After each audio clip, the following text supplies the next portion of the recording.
Olá pessoal, boa tarde. Nós estamos aqui para mais um momento de ensino religioso. E hoje nós vamos falar do homem, da visão da criação do homem, na visão de algumas religiões. Nós vamos falar do kardecismo, do naturalismo filosófico, do panteísmo, do islamismo e do mormonismo. Como é que essas religiões entendem como que o homem foi criado? Como na visão dessas religiões se dá a criação do homem, né? Na verdade, estudos históricos e comparativos, quando se trata da questão da natureza do ser humano e religiões e filosofia, elas vão oferecer várias respostas.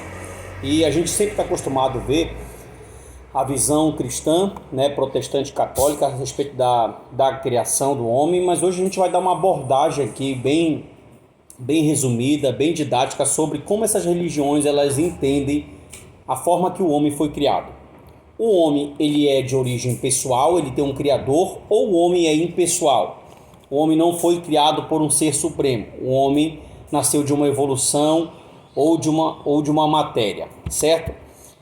O pensamento primeiro que nós vamos falar, o primeiro pensamento é o kardecista. Todo kardecista espírita, ele acredita que as almas das pessoas, elas são espíritos encarnados. Isso mesmo, são espíritos encarnados, porquanto eles acreditam que no momento da concepção, no momento que a pessoa nasce, essas almas já existiam.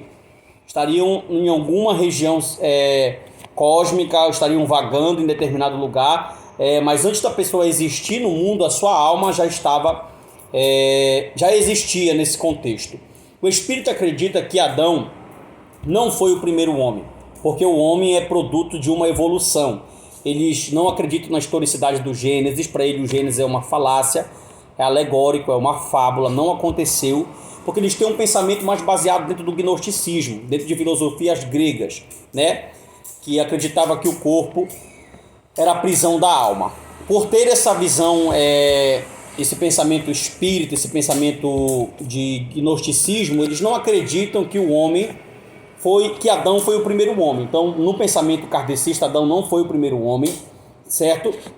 O Gênesis não conta como a história aconteceu, e eles acreditam que o corpo, assim como os gnósticos, é a prisão da alma. Por isso, essa reencarnação, eles estão buscando o status de espírito perfeito.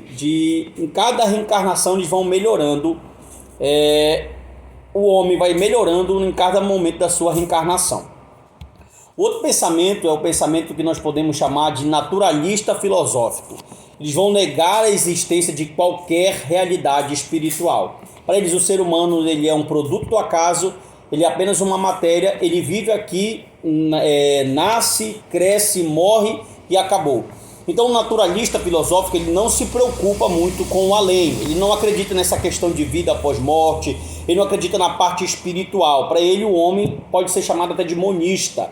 Significa que o homem tem apenas uma matéria. Então eles não estão interessados nessa questão da vida após-morte. Tanto que a preocupação do naturalista filosófico é ele viver só aqui nesse contexto, porque ele não acredita numa vida pós-morte. Por exemplo, o pensamento disso vem de um filósofo grego chamado Demócrito. É isso mesmo, Demócrito que ele diz que o homem é apenas uma combinação de átomos que foram reunidos por acaso, né? E após a morte, esse pensamento naturalista diz que após a morte, o que acontece?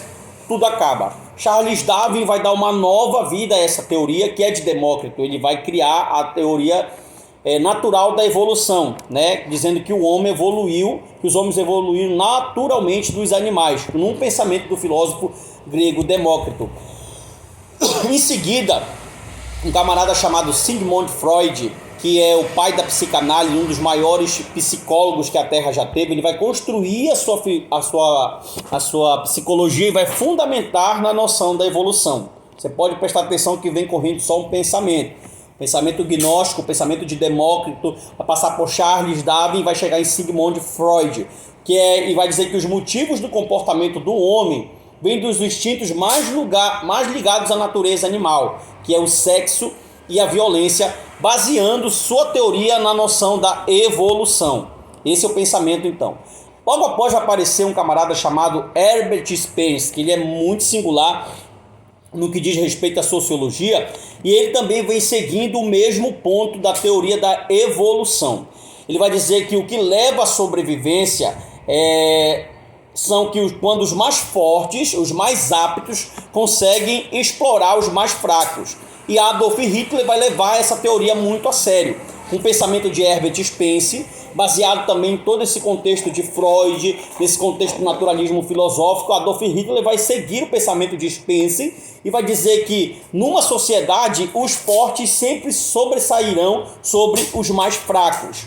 Aí vem um camarada também chamado Karl Marx, que vai focar principalmente na parte da produção econômica, porque ele vai acreditar que o que determina a consciência do homem é essa parte, né? É esse impacto econômico. A sua filosofia tem tido um grande impacto na vida das pessoas, especialmente no Ocidente. Na verdade, as faculdades vêm seguindo esse modelo de ensino, passando ali por Darwin, Freud, Spencer, até chegar em Karl Marx, partindo desse pressuposto da criação do homem na visão naturalista filosófica. O que os naturalistas têm em comum?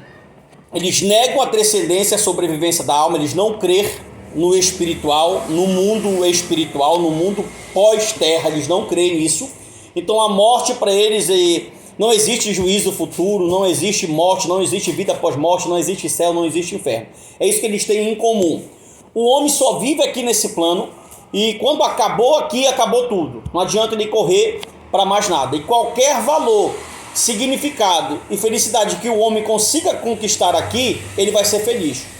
Como o plano de vida deles, eles não se preocupam com o futuro, com pós-morte ou com pós-vida, eles tentam viver da melhor forma dentro dessa sociedade, porque não acreditam numa vida pós-morte. Então é essa questão que os naturalistas têm em comum, certo?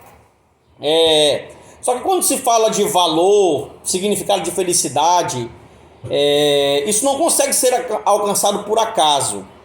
Por quê? Porque nós acreditamos que nós não estamos sozinhos no universo. O homem foi um ser, na visão cristã, que foi criado com um objetivo e ele precisa prestar contas, vai precisar prestar contas diante de um Criador, devido àquilo que ele estabeleceu. Por exemplo, olha só, um pensamento também interessante é o pensamento do panteísta.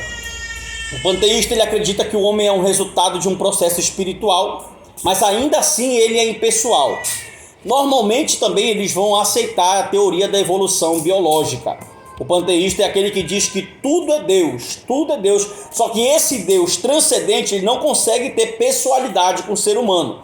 Porque o uno, que é da onde nasceu tudo, que seria o cosmo ou o logos para o grego, o uno para o panteísta, aquele que faz gerar tudo, ele é impessoal, não tem como um uno ter qualquer tipo de relação com o ser humano. E então esse uno, que é o criador de tudo, vai dar origem a vários seres, sendo que alguns vão assumir corpos físicos, incluindo homens e animais. Esse é o pensamento panteísta. O Islã é uma religião monoteísta, onde eles acreditam em um só Deus, o islamismo. Eles dizem que o Deus é Alá. Alá é o criador de todas as coisas, inclusive da raça humana. Alá criou tudo, mas da mesma forma, diferente, melhor dizendo, do cristianismo, o Deus cristão ele consegue ser transcendente e ao mesmo tempo pessoal. Mas Alá não consegue ser pessoal, ele é impessoal porque Alá é transcendente. Então é impossível o homem ter algum contato, o islâmico ter algum contato com Alá, certo? Apesar de Alá ser o criador, ele não pode compartilhar os seus atributos com as suas criaturas. Ou seja, o Alá transcendente não consegue ser pessoal juntamente com as suas criaturas. Outra coisa interessante no Islã, que é uma história bem parecida, que Adão e Eva foram criados também do pó da terra, no pensamento islâmico, no pensamento muçulmano, e a mulher deve ser valorizada lá, porque a mulher deve ser valorizada e o homem deve ser superior a ela. Por exemplo, lá na cultura islã, é permitido ao homem ter até 4 esposas. Ele tem autoridade sobre elas e tem até mesmo o direito de aplicar castigo físico no caso delas desobedecerem. Aí a gente passa agora para o pensamento mórmon. Joseph Smith, fundador dos mórmons, levou a doutrina do ser humano muito a sério. Levou, na verdade, ao extremo. Ele afirmou que Deus tinha um corpo de carne e osso. Se Se o Islã não consegue trazer lá um corpo humano, se os gregos não conseguem trazer Deus para um corpo humano, Joseph Smith conseguiu isso. Ele disse que Deus criou uma inteligência, primeiro uma inteligência e depois um ser pessoal. Todos os seres que nasceram já tinham a sua alma anterior ao seu nascimento, igual ao pensamento kardecista. Discute isso. Olha o pensamento mórmon. E através das várias relações que ele teve com as suas mulheres, as divindades nasceram os filhos espíritos. Inclusive ele, Joseph Smith, fala que é um filho espírito. Através dessas muitas relações, ele gerou esses filhos espíritos. É assim, toda vez que nasce um bebê, toda vez que um bebê nasce, já tem uma alma preparada, esse espírito vem, segundo o pensamento mórmon, e encarna nele. Aí chega a questão, no pensamento mórmon teve uma rebelião que a Bíblia vai falar, que foi a luta de Miguel e Satanás pelo corpo de Moisés. O que é que o mórmon vai dizer? Porque durante essa rebelião no céu, alguns espíritos lutaram do lado de Deus, outros do lado do diabo e outros ficaram neutros na batalha. Os mais valentes nessa batalha nasceram brancos, os neutros nasceram negro, viu? E olha, os mais valentes nasceram branco, os que ficaram neutros nasceram negros e os que ficaram do lado do diabo se tornaram demônios. Então teve uma batalha, aqueles que lutaram do lado de Deus, por isso que ele faz distinção das raças, os que lutaram do lado de Deus nasceram brancos. Os que ficaram neutros e não quiseram se envolver na batalha nasceram negros. E os que lutaram do lado do diabo nasceram demônios, ficaram demônios, né? Nascem demônios nessa transição. Então essa questão é como as filosofias. Olha o que o mórmon ainda diz. Como a divindade é casada, os mórmons fiéis são casados também. E vão continuar suas relações conjugais no céu. Lá no outro plano, no plano celeste, os mórmons continuarão as suas relações, porque tem esse propósito dentro do pensamento do homem na religião do mórmon, certo? Para entrar no céu tem que se casar, e tanto que Joseph Smith tinha pelo menos 12 esposas. Então vocês podem observar que são vários pensamentos, são várias maneiras de ver o ser humano, né? Cada religião pauta o seu pensamento naquilo que acredita, e nós cristãos temos um pensamento totalmente diferente.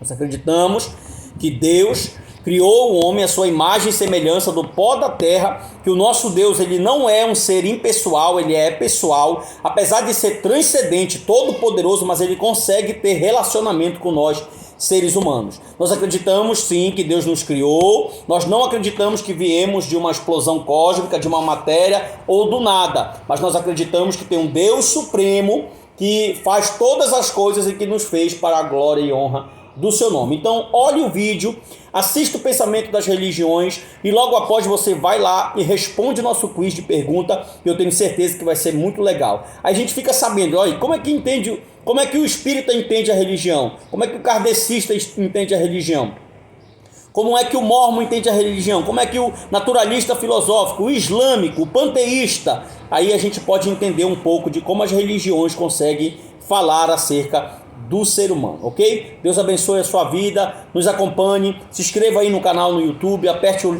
like lá, o linkzinho lá, eu tenho certeza que Deus vai te abençoar. Fique na paz, até a próxima, tchau, tchau.